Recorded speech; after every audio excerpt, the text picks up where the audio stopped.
Quand je dis que Dieu n'incline pas son oreille vers le riche, n'allez pas en déduire, mes frères, que Dieu n'exauce pas ceux qui possèdent or et argent, domestiques ou domaines. S'ils sont nés dans cet état et occupent ce rang dans la société, qu'ils se souviennent de cette parole de l'apôtre Paul. Recommande aux riches de ce monde de ne pas céder à l'orgueil. 1 Timothée 6,17. Ceux qui ne cèdent pas à l'orgueil sont pauvres devant Dieu, qui incline son oreille vers les pauvres et les nécessiteux. Psaume 85,1.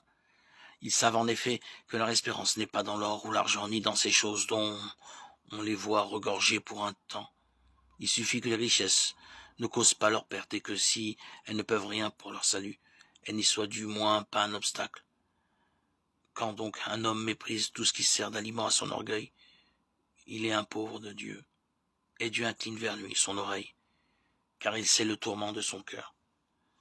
Sans doute, ce pauvre Lazare couvert d'ulcères qui gisait à la porte du riche a été porté par les anges dans le sein d'Abraham. Voilà ce que nous lisons et croyons.